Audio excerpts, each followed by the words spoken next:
Mira, me gusta. Ahí verifica la grabación, por favor.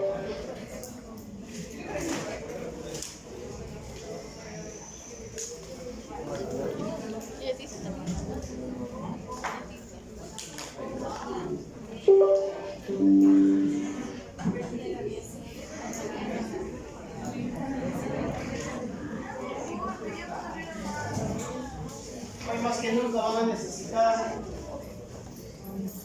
uno de nuestros valores, ¿no? Que es la perseverancia. Necesitamos mucha perseverancia para llegar a lograr la excelencia, es una parte máxima de lo que es la formación. A fin de que ustedes puedan ofrecer un buen servicio cuando terminen y no les estén diciendo, ay, necesitaba, mejor me voy al otro lado. Para eso necesita bastante perseverancia. Muy bien, para el día de hoy continuamos con las bacterias. He escogido 3 tipos de bacterias entre las cuales vamos a desarrollar una serie de preguntas al final, las cuales van a ayudar en su examen. Las preguntas son sencillas, lo que sí necesitamos es bastante comprensión de lectura de parte de ustedes con lo que les he enviado. Son 2 hojitas nada más de un tema y 2 hojitas de lo que corresponde a ellos. Eso va a ayudar luego al finalizar en el segundo examen, solo para aquellos que vengan a clase. O sea, si ustedes no vienen a clase, no pueden obtener ese beneficio. ¿Y cuál será? No sé todavía, no se me ocurre cómo poder agarrarlo todavía. Muy bien, entonces hoy día vamos a ver 3 tipos de bacterias, hasta 4 tipos de bacterias, que son bacilos, Clostridium, Mycobacterium y Enterobacterias de forma general, siempre de forma general. ¿Ya? Vamos a ver algo de su fisiología y estructura y algunas manifestaciones clínicas de cómo es que estas bacterias actúan. Miren, antes de avanzar esto de acá, vemos una enfermedad que se llama carbúnculo. Que se presenta, sí, se presenta con menos frecuencia a veces, y es característico de que, ven ahí, las heridas, ¿no? Pero dentro de las heridas que vemos ahí, ¿qué color se ve? Negro. Esa es una de las características del carbúnculo. Y este carbúnculo puede ser a veces mortal si no es tratado a tiempo.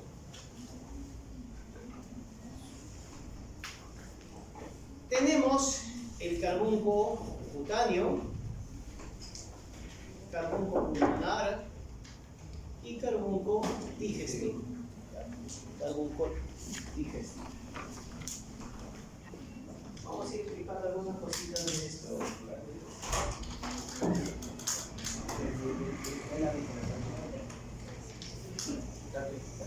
¿Quieren que se fue al baño?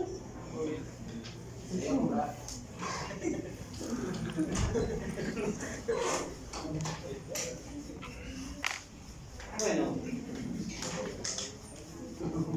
¿quién produce este carbúnculo? Que se llama Bacillus anthracis. Pero vamos a hablar de forma general de algunos bacilos. Los bacilos pueden ser aerobios o anaerobios facultativos, que se distinguen luego de los Clostridium, que vamos a ver más adelante, que son anaerobios estrictos. Esto ya sabemos qué significa, ¿no? Ya lo hemos visto la semana pasada, ¿correcto? Incluso a los que me toman práctica les pregunté en el examen, ¿no? ¿Por qué? Porque estos bacilos tienen una característica, que forman esporas. Y al formar esporas, el autoclave es el que los elimina. Por eso les pregunté cuál es el indicativo de que han sido eliminados o han trabajado correctamente, y la respuesta era bacilo. No, pero sí les expliqué.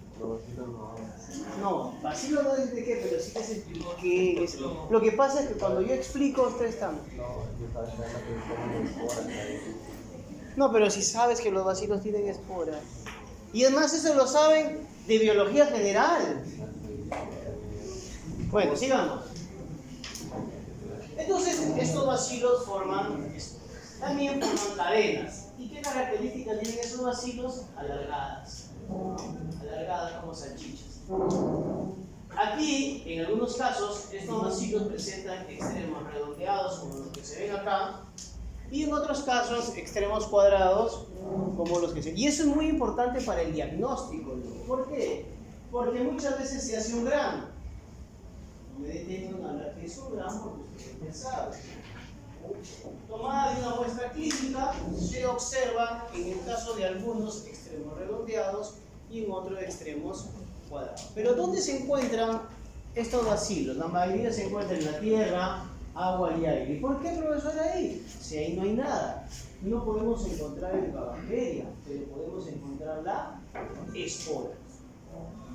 ¿Cuándo es que, y habíamos explicado eso de acá también, cuándo es que se forman las esporas?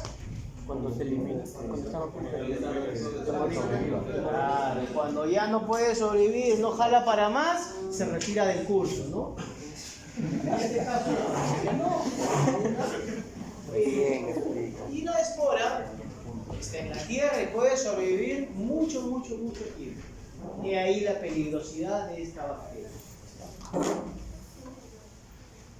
¿Por qué? Porque esta espora soporta los cambios ambientales, calor y sobre todo algunos desinfectantes. Como les dije acá, persisten durante mucho tiempo. Dentro de los bacilos, dentro de los más importantes, tenemos dos tipos: Bacillus anthracis y Bacillus cereus. ¿Ya? En el caso del Bacillus anthracis, que es el que hemos dicho que causa la enfermedad del carbunco o anthrax. Carbunco o anthrax. Y en el caso del Bacillus cereus, es un bacilo que causa intoxicación alimentaria. Intoxicación alimentaria. Si digo intoxicación, ¿está produciendo qué? No, a ver, si digo intoxicación, quien ha producido los síntomas, ¿es la bacteria o una toxina? Una toxina. Una toxina. En el caso del anthracis, tiene su característica, ya sabemos. Cuando ya empezamos a ver, sí quiere decir que ustedes ya saben estas cosas, ¿no?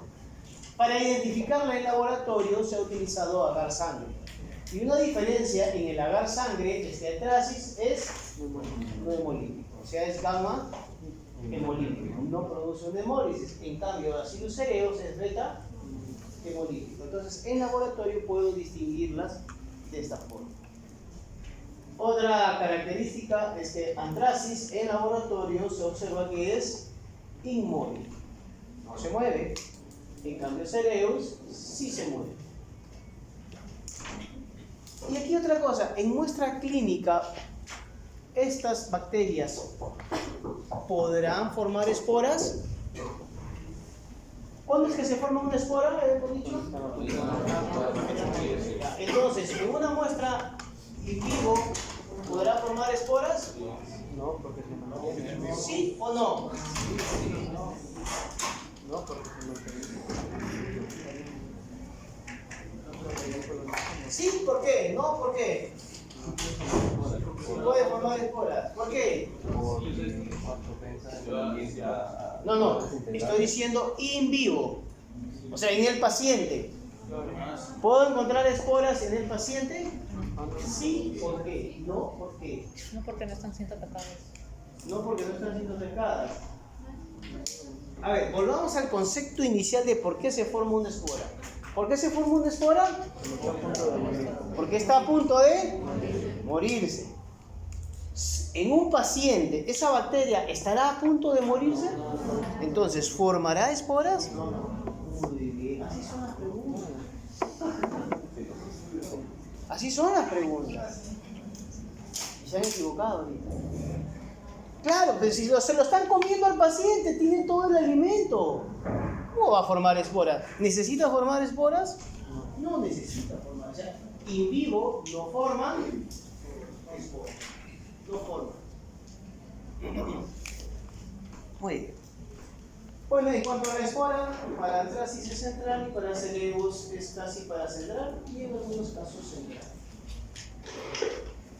Aquí podemos ver algunas de las características que la distinguen. En el caso de Cereus, les dije que produce una toxina que genera intoxicación alimentaria. ¿Dónde podemos encontrar este Bacillus cereus? Podemos encontrarla en ciertas harinas. Harinas de arveja, harinas de maíz, harinas de trigo, ahí podemos encontrar este Bacillus cereus. ¿Correcto? Y en el caso de Anthracis, es patógeno. ¿Por qué causa él? Pero una diferencia acá. El cereus tiene extremos redondeados. Cereus agram se observa extremos redondeados. En cambio, Anthracis presenta extremos cuadrados. Eso es, si por ejemplo ustedes tienen un paciente y mandan a hacer un análisis, van a hacer un gram, te van a decir extremos cuadrados, y tú inmediatamente dices, este es Anthracis. Pero ya de por sí en la sintomatología clínica, ya tú estás sospechando que es Bacillus anthracis. No, Bacillus anthracis. Para todo, ya sea para cutáneo, pulmonar o digestivo, siempre se va, lo primero que se hace es un gram y un cultivo. ¿Verdad? Para el caso de cutáneo, se toma una muestra del centro. Esto lo vamos a tocar en la práctica.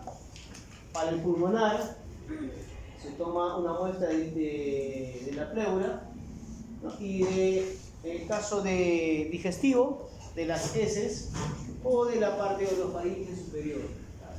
¿Ya? Y ahí se toman las muestras para hacer los GRAM y los glúteos.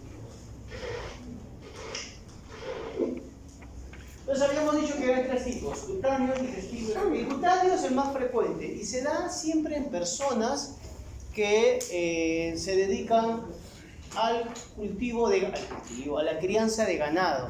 O sea, quiere decir que el carbunco, ¿a quién ataca? ¿A quién? A los animales. A ver, este se puede presentar en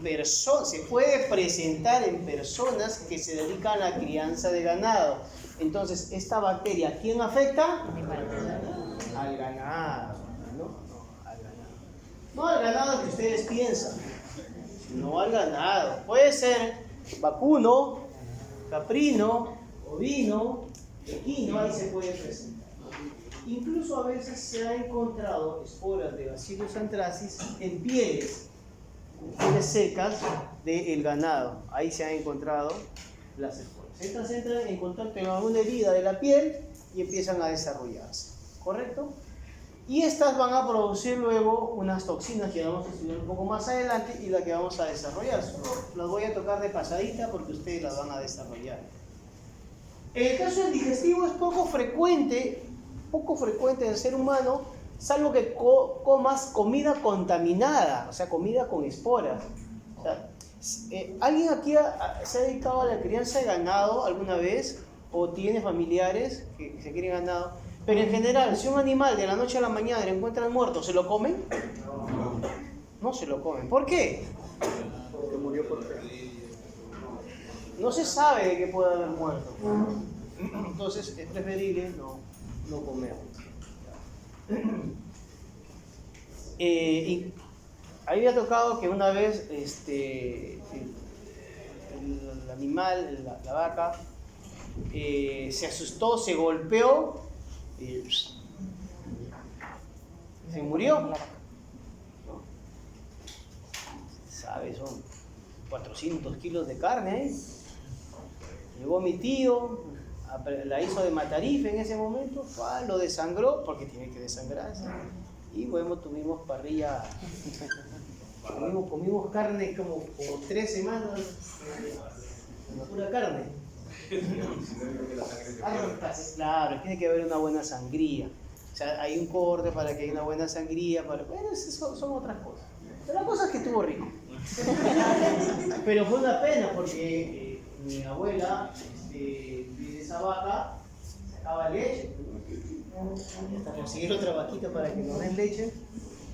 Bueno, es poco frecuente y más se da, ¿saben qué? En animales herbívoros, o sea, en ganado. En el ganado más se da un carmuco de tipo digestivo. Y luego también tenemos el carmuco respiratorio que se da por inhalación de las esporas.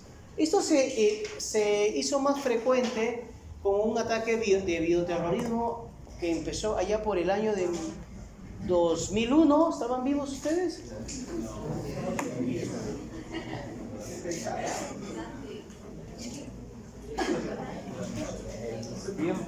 Bueno, por allá por esas épocas, cuando fueron atacadas las Torres Gemelas, empezó esta. Cada uno presenta su sintomatología, ojo, cada uno presenta su sintomatología. Pero una de las cosas que tiene cada uno de estos de acá es la presencia de las toxinas que tiene. Estas toxinas que pueden matar al paciente. Pero aquí se da algo que en el cáncer cutáneo la mortalidad es solo de un 20%. O sea, de 10 personas, mejor dicho, de 100 personas, ¿cuántas se mueren? 20, ¿no? De 10 personas, 12 mueren. Pero en cambio, un digestivo y un respiratorio sí es de pronóstico casi asegurado, ¿no? De que te mueres. En este caso hay que hacer una buena plaquita. ¿De qué? De mármol, ¿no? Una buena plaquita de mármol. El 85% o hasta el 85%, 95% de fatalidad en cuanto a digestivo y respiratorio porque avanza rápidamente, ¿correcto? Y normalmente empieza con una tos.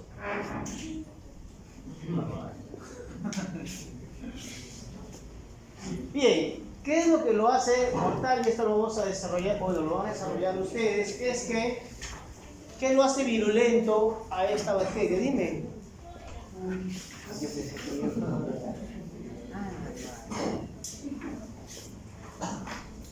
¿Qué lo hace virulento? ¿Qué hemos dicho que es virulento? Que lo puede hacer mortal, ¿no?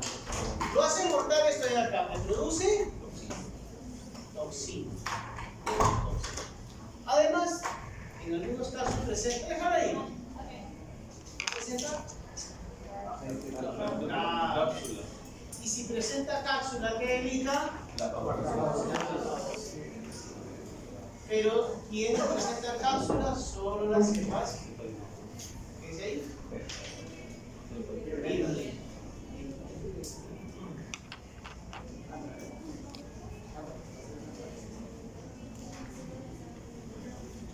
¿Qué hace la toxina? Paraliza el sistema inmune, ¿no? Altera el sistema inmunológico y endotelial, por lo tanto no se activan, o sí se activan ciertas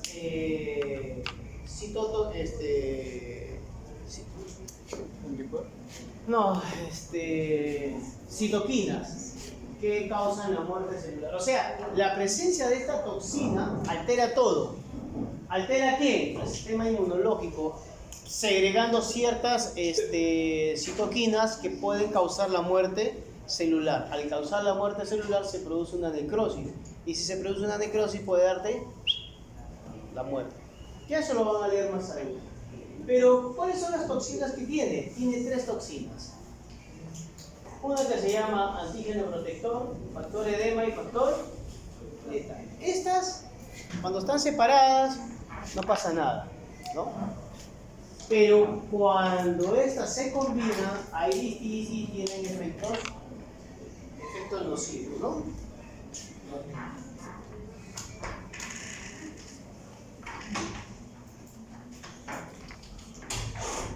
O sea, solo combinan, ahí sí tienen un efecto nocivo. Es como cuando, por ejemplo, ustedes tienen un amigo, ¿no? Siempre un amigo con el que se juntan. Bueno, yo tengo un amigo desde la universidad con el que me junto todavía. Decía mi mamá, ya viene él a llevarte a tomar.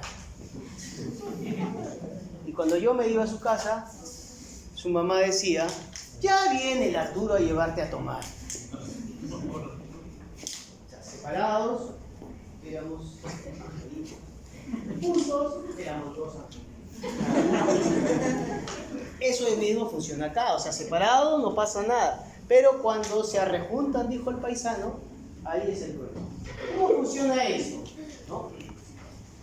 Estas solo presentan las cepas virulentas codificado por el plásmido PXO1. O sea, si tienen este plásmido, pueden codificar sus toxinas, que son 3. ¿Cuáles eran las toxinas?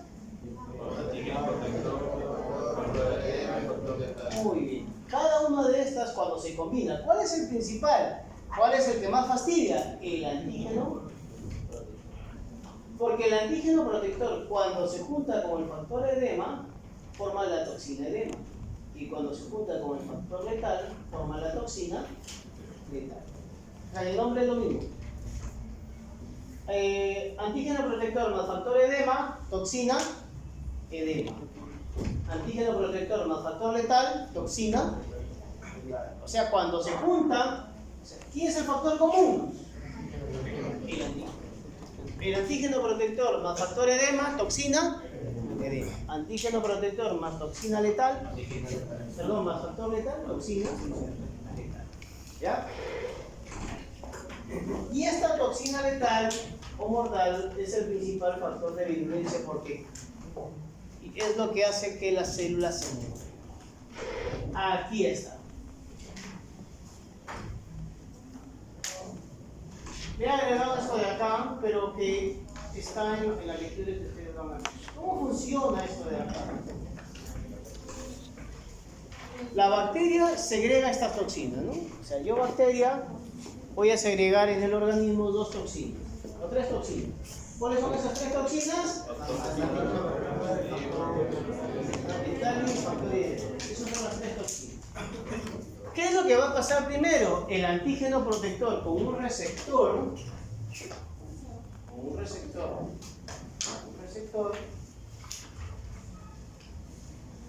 va a formar, al unirse con un receptor, va a formar el fragmento PA63. El fragmento de antígeno protector 63. ¿Por qué se llama 63? Por el peso molecular, 63 kilodalton. Bueno, pero eso no tiene nada que ver. Entonces, el antígeno protector, ¿con quién se rejunta? Con un receptor. Un receptor. ¿Y qué va a formar?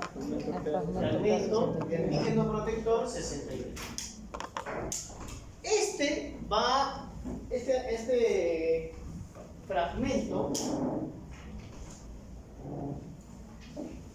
fragmento se rejunta con otros 7 más y va a formar un anillo de antígeno de protector. Y es aquí, es este que se une con quién? Factor letal, factor. O sea, hasta aquí con el anillo protector no pasa nada. Pero es cuando se une el factor letal acá, como vemos, ahí está formando un complejo heptamínico. Aquí es donde está jodida la cosa. Si se forma el complejo heptamérico,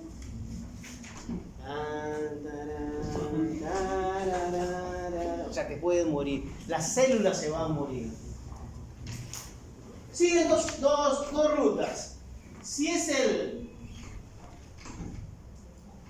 factor edema, el complejo heptamérico permite el ingreso. Y yo les hago la pregunta, ahí viene, ¿no? A veces hasta la pregunta es sencilla. ¿Quién es el que permite el ingreso del factor edema? ¿El anillo de antígeno de protector o el complejo heptamérico? El anillo permite. Total. ¿Por qué duda? Ahí está bien claro. ¿Quién es el que permite ingreso? ¿El anillo de antígeno protector o el complejo intramédico? El complejo intramédico. El anillo de antígeno protector es solo anillo. Mientras no se una, no forma el complejo. Cuando el complejo, ahí.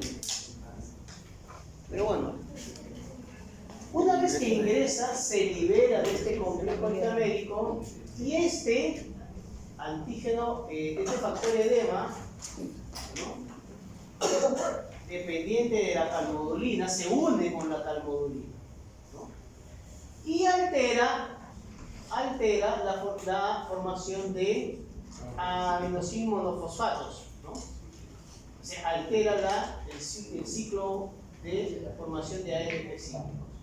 Ya lo van a leer en qué consiste. Acá está. Les he puesto que el AMP ciclo es una molécula en la traducción de las señales de células eucariotas. O sea, es su principal transductor. Al alterarse esa transducción, forma un ED. Pero ¿dónde está lo jodido? Aquí, en el factor letal. Cuando el factor letal se libera, este es dependiente del zinc, nos dice acá, y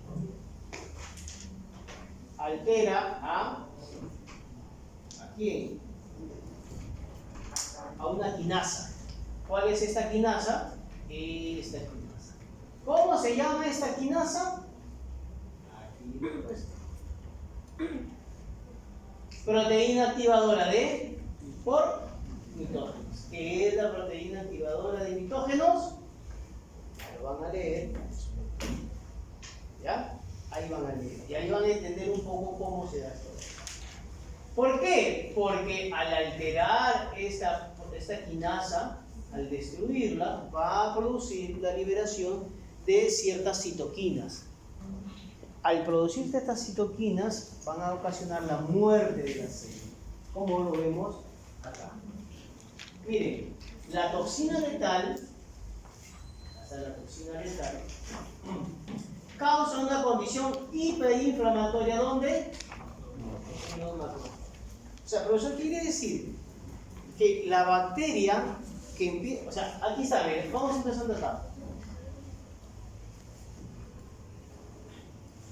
Por las tres rutas, ya sea por la piel, por el intestino, por el pulmón, ¿ingresa aquí y está ingresando? No, la espora.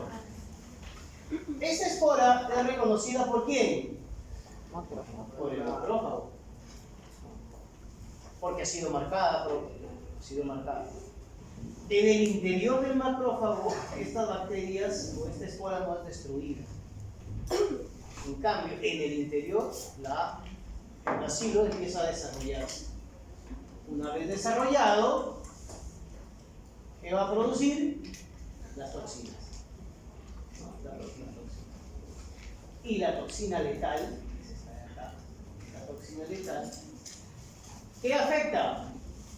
A la quinasa, ¿no?, dependiente de activador de los mitógenos, la cual va a producir que se genere peróxido de hidrógeno y singulete de oxígeno, que es intermediario del oxígeno altamente tóxico. ¿Se acuerdan que hace como 3 semanas le dije que el peróxido de hidrógeno es tóxico? Sí. Y que para destruir esto, ¿qué necesita? ¿Qué enzima? Catalasa. Aquel que no tenga catalasa, este reactivo de oxígeno la va a destruir. Nosotros producimos peróxido de hidrógeno, pero tenemos catalasa, que hace que no sea mortal. En cambio, ciertas bacterias no. Pero estos hacen que se activen el factor de necrosis tumoral y la interleucina 1 beta. Eso hace que se genere el shock, el macrófago y la muerte. Por eso es mortal esa cosa. Ya la van a entender un poco más en su vida. Hay algo más de... Dentro de las características que tiene Bacillus anthracis es que ¿Cuál es uno de los principales factores de virulencia? Aparte de la toxina, la cápsula. Ese es el segundo principal factor de virulencia. Para el diagnóstico, yo les he dicho que se hace un GRAM. Se hace un GRAM. ¿Tienes esporas? ¿En vivo tienes esporas? No. Se hace luego un cultivo en agar sangre. ¿Es hemolítico o no hemolítico? No es hemolítico. Y otra de las cosas que van a ver ahí es que una de las características de Bacillus anthracis es que presenta una cabeza de medusa, ¿no? Cuando hablo de cabeza de medusa, no se imaginen la cabeza esa con serpientes, ¿ah? Por si acaso. ¿Cuál es la medusa? Y esa que se encuentra en el agua, ¿no? Como una bolita y con varios medio festoneados, así como la cabeza, como la hoja de un girasol, de un geranio. ¿No conocen los geranios? Oye, ¿ustedes no regalan flores? ¿No reciben flores las damas? Por eso se van a quedar solteros.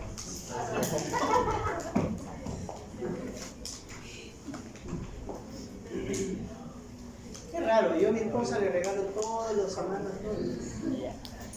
Siempre llevo con mis flores. Qué raro. Todas las semanas no, nada más. Es una costumbre que arrastro desde mi abuelo. Mi papá le regalaba flores a mi mamá todas las semanas. Y yo le regalo a mi esposa y a mi hija flores. O sea, llevo 2 flores. Porque mi hija va a decir, ¿y yo? Para la otra.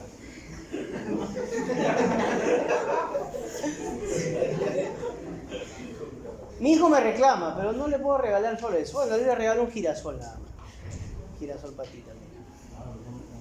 ¡Claro! Bueno, ahí me regalan mi latita de cerveza. Bueno, regresemos. Entonces, ese es el aspecto que tiene. Prevención para Bacillus anthracis. Funciona muy bien la vacuna. Pero la vacuna es solo para animales. O sea, hay una vacuna de anthracis para animales. En el caso del hombre no está desarrollada. Se han utilizado vacunas para estos casos, pero a veces no hay, siempre hay que estar constantemente vacunando.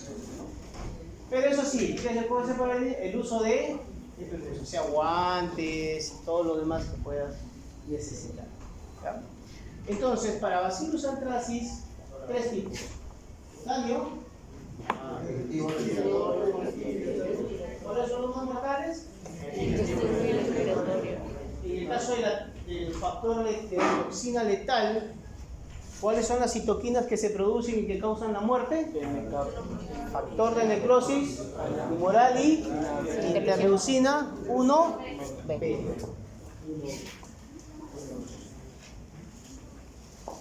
No explico lo demás porque eso lo van a leer. Vamos por el otro bacilo, pero este bacilo se llama Clostridium. A diferencia del bacilo, estos son anaeróbicos. La sola presencia de oxígeno dificulta su crecimiento. El bacilo, que era aeróbico, facultativo. Aeróbico o facultativo, o sea, con oxígeno desarrollan normal. En cambio, los clostridios son anaeróbicos. Y en el caso de estos Clostridium, estos producen toxinas.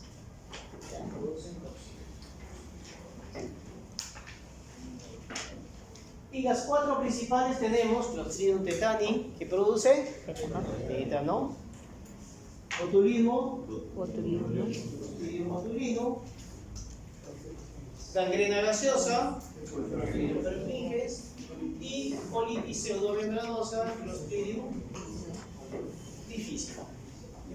Son las más frecuentes.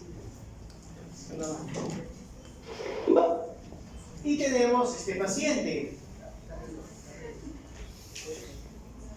¿Qué observamos en el paciente?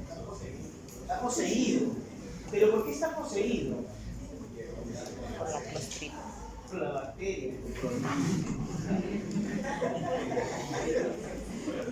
No por la bacteria. ¿Por qué habíamos dicho? Por las toxinas. Toxinas. O sea, no es la bacteria lo que lo ha puesto así, sino la toxina. La toxina ha vuelto. Pero acá hay dos tipos, ¿no? Puede ser tétano o puede ser botulismo. Una es muy distinta a la otra. En el caso, por ejemplo, del tétano, causa espasmos, rigidez. En cambio, botulismo causa flacidez.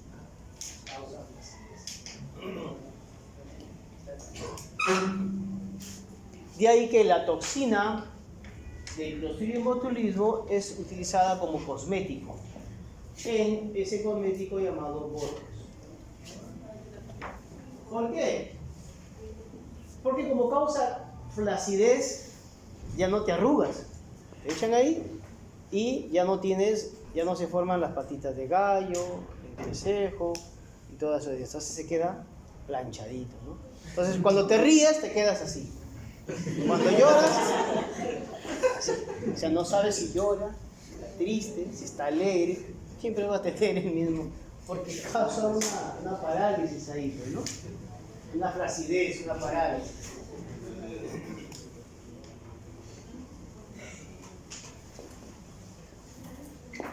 Dicen que los niños son bien expresivos, ¿no? Conocí un amigo que se había puesto Botox, mi hijo lo mira.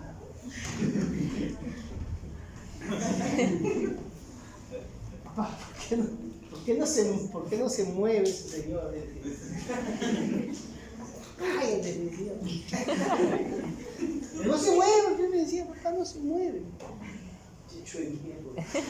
Género Clostridium, son bacilos. Muy bien, vamos a ver características generales de los Clostridium. Solo de los Clostridium. Nos dice que son anaerobios, no reducen sulfatos a sulfitos, muy importante.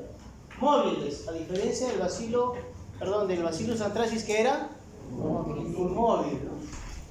También presenta endosporas. Se alimenta básicamente de proteínas y forma tóxica. ¿Dónde lo encontramos?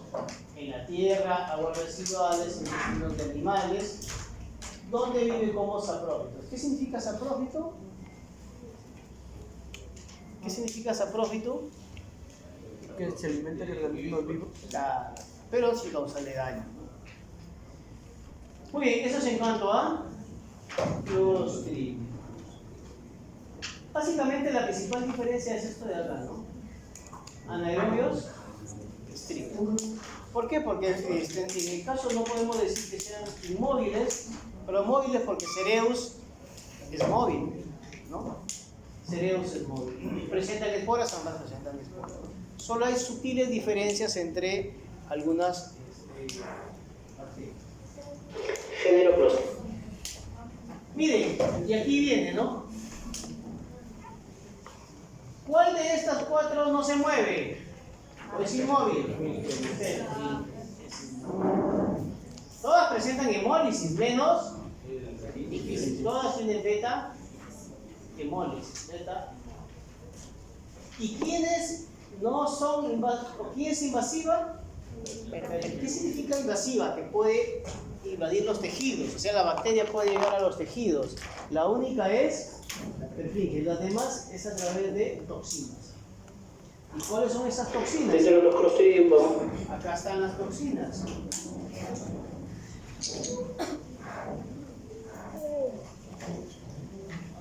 Bien aprendí esas toxinas. Pero son sencillas.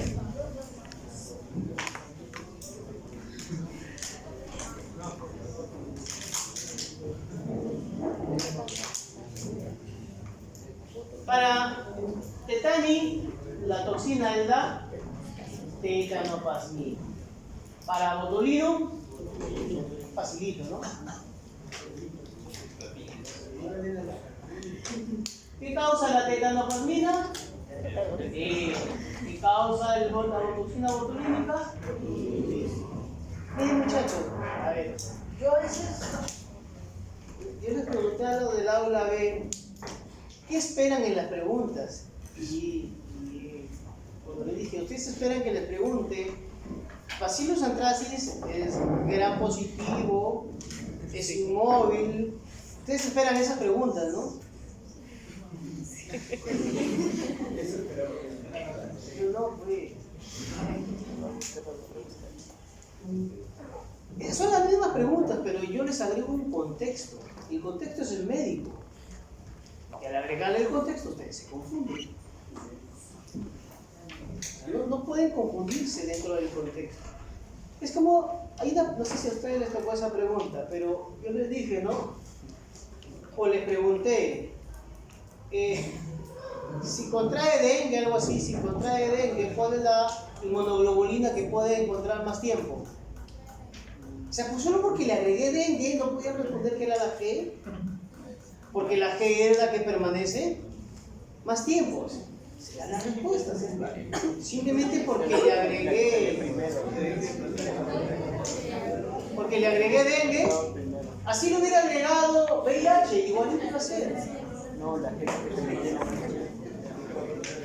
Es un concepto general. Por ahí alguien dijo, profesor, que me confundí, pensé que la inmunoglobulina G en otras bacterias era diferente. No, que se comportan igual. Por eso es características generales. Si se hubiera dicho yo, ¿sabe que sí? Miren, esta bacteria particularmente permanece mucho más tiempo y eso. Por eso siempre en las pruebas serológicas se mide la M y la G. La M, que es la que aparece primero, y la G es la que permanece. O sea, era literal la pregunta, ¿sí o no? ¿Tú qué dices? Era literal, pero solo el agregarle el contexto no puede hacer que ustedes se confundan. Porque si usted va a atender a un paciente con la rigidez del concepto, es más, al paciente tú tienes que sacarle los síntomas. El paciente nunca te va a decir, ¿sabe qué, doctor? Tengo esto. ¡Ay, está que facilito!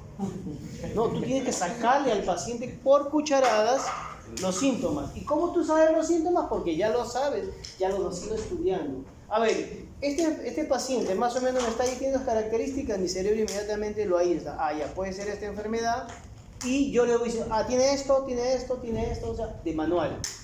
Si te dice exactamente lo que tú estás pensando, pero a veces los pacientes también se confunden, ¿no? O sea, te están diciendo, sí, claro. Dice, pues no coincide con la sintomatología, dice. No, voy a repreguntar otra vez.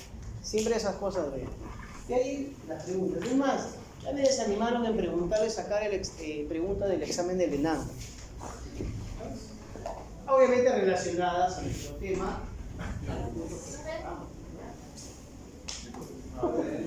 Faltan 1000 años para que más. Bueno, sigamos.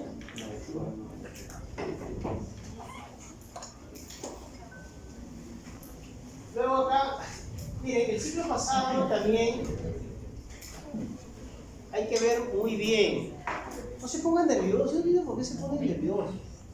Bueno, perfringens tiene 3 toxinas, alfa, beta y enterotoxina. La enterotoxina, que es la que causa lo que es la intoxicación alimentaria. ¿Esta dónde se ubica? En el borde del cepillo del epitelio del intestino epitelial. En cambio, las demás que causan destrucción, ¿no? Lisis de los glóbulos rojos, plaquetas, glóbulos blancos, células endoteliales, destruye todo. ¿Qué causa? También. ¿El otro qué causa? Enteritis. Bien aprendida la toxina y la enfermedad. Y para difícil, tiene toxina A y toxina B. El ciclo pasado yo les pregunté a los jóvenes, ¿no? Y les puse la toxina, símbolo beta, causa enteritis necrótica. Y me decían, profesor, no, causa colitis pseudomembranosa. Digo, ¿por qué? ¿Qué es la toxina B? No, yo les había puesto el símbolo beta. Pero digo, ¿qué símbolo es ese? B. ¿Cómo que B? Es beta. Así como hay alfa, hay beta, hay gamma, hay épsilon, hay iota. No se confundan la B con la beta. Muy bien, bien aprendido esta parte. Pero, ¿qué vemos? ¿Qué es lo que debemos saber acá? He tomado solo una bacteria. ¿Cuál es la bacteria? Clostridium tetani. ¿Qué causa el ¿Qué característica tiene este de acá? Que en cultivo in vitro, o sea, en laboratorio, en un agar, presenta esta forma. ¿Qué forma tiene? Un fósforo. Bueno, en esa época no había fósforo. Bastona. Se llamaron palillo de tambor o baqueta. O la baqueta. Bueno, sí se parece a un fósforo ahora, ¿no? Pero en las épocas cuando se describió que no había fósforo. Bueno, ahora ni fósforo se usa ya, ¿no? Ya las cocinas vienen ahora eléctricas. O sea, el día que a usted se le vaya la corriente se muere. No saben ni encender querosene. Bueno, que ya ni venden el querosene. No, ya no se produce tampoco. Ya nadie compra. Claro, había unas Petronax de querosene. Tú le metías y encendía.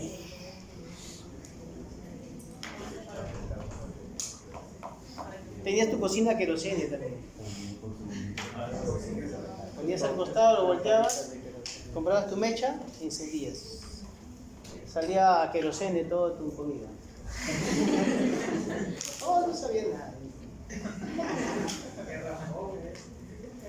Bueno, entonces, principal característica, forma de palillo de tambor. Gram positiva, quiere decir que de color.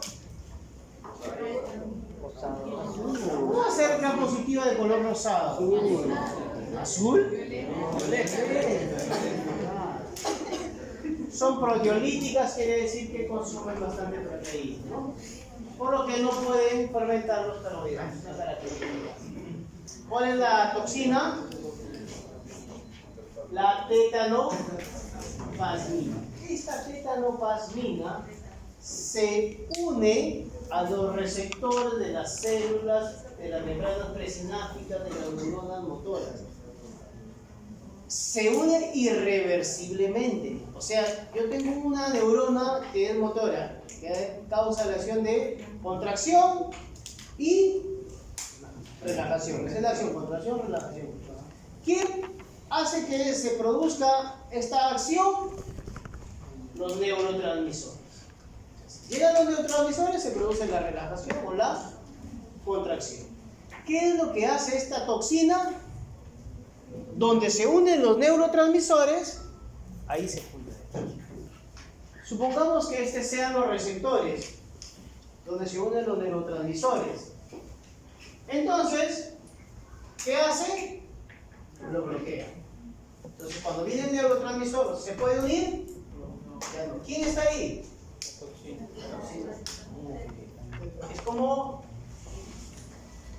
el que te sacan la vuelta, ¿no? Tú llegas y lo encuentras, igualito ocurre acá. Llega el neurotransmisor, se va a unir con el receptor y ya está la toxina.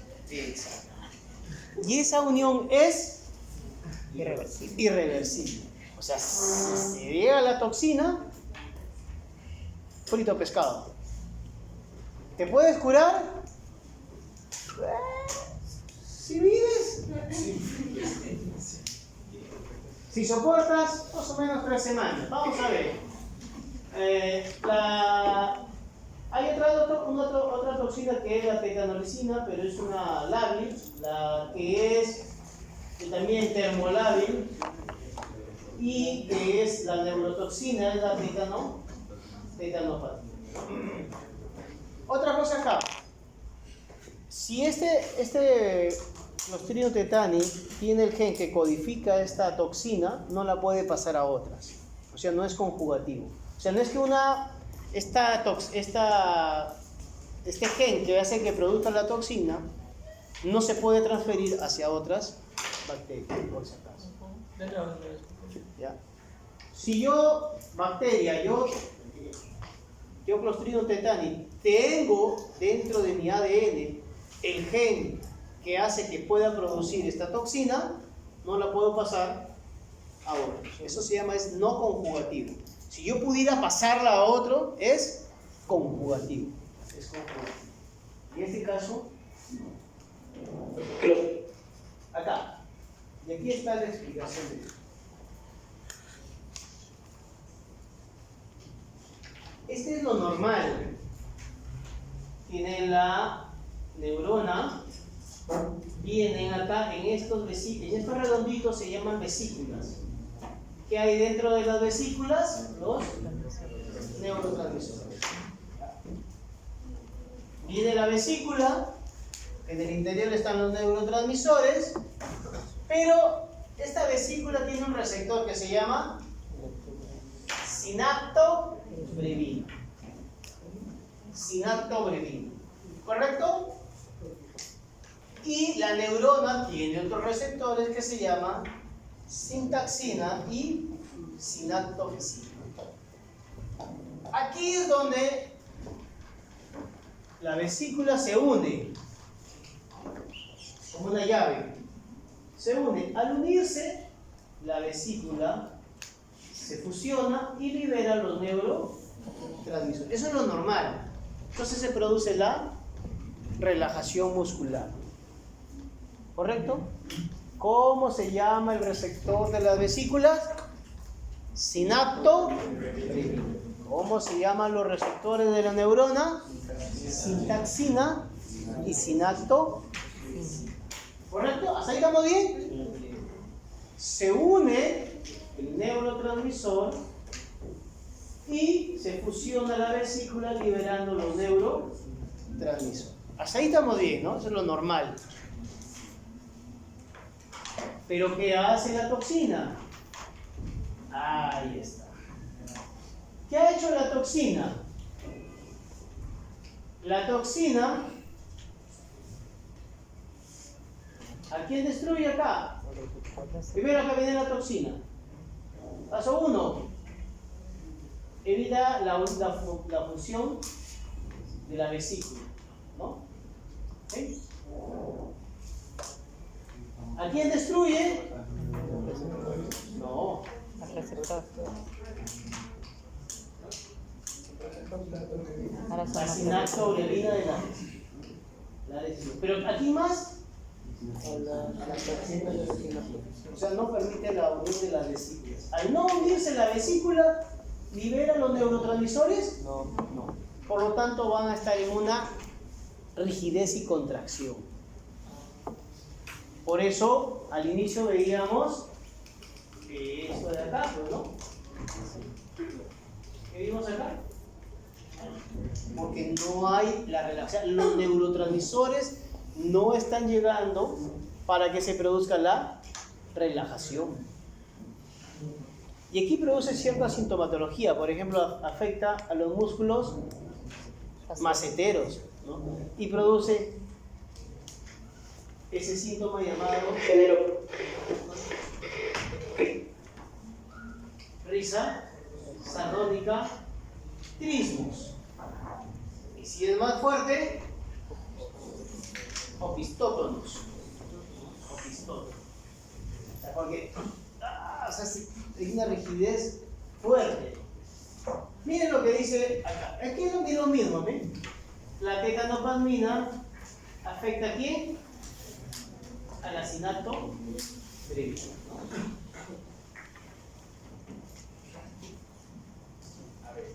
¿Qué nos dice acá? La inhibición es irreversible. O sea, si la destruyó, ya fue. Se requieren nuevas estructuras sinápticos. O sea, necesitan que se una por otros lados. Es como si fuera un accidente. Para que pasen los demás carros, ¿qué necesitas? Rutas alternas. Es lo que sucede acá, necesitan otras rutas alternas. ¿Cuánto puede durar en promedio? De 2 a 3 semanas. Podrías encontrar otras rutas y podrías encontrar. Podrías, ¿no? Podrías, ¿no? Doctor, y en ese caso, ¿qué se le daría al paciente para que se produzca la relajación? Le hacemos una plaquita. O sea, siempre va a permanecer rígido. ¿Ya? Siempre va a permanecer rígido hasta que... O sea, como es irreversible, no hay cura. Lo que se le da es toxina antitetánica para bloquear la toxina que puede haber quedado. Y su antibiótico para destruir a las bacterias que están produciendo la toxina. Pero lo que ya se unió, ya no, eso es irreversible. Por eso dice que hay que esperar. Hay que esperar que el mismo cuerpo vaya encontrando otras rutas para generar esa relajación muscular. Claro, sí, es irreversible. Pero en ese caso sí se muere.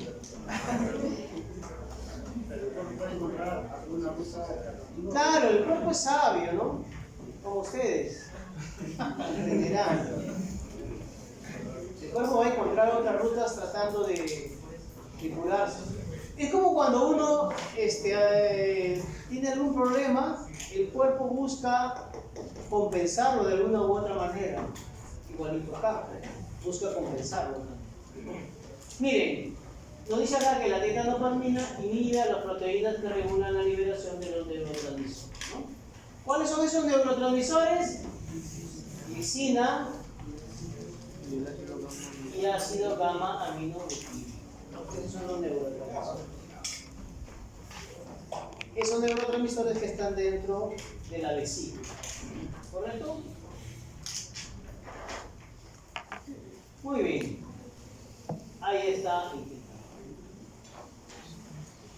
Para el caso de esto de acá, para el diagnóstico en laboratorio, en el caso del tétano, la mayor parte es el diagnóstico es clínico. O sea, si tú lo ves así, es un ratito y le voy a sacar una muestra. Es clínico y hay que tratarlo. Los síntomas clásicos de un tétano, pero sí hay que mandar a hacer el laboratorio.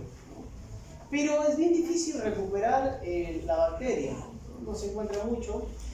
Lo que sí se puede hacer es un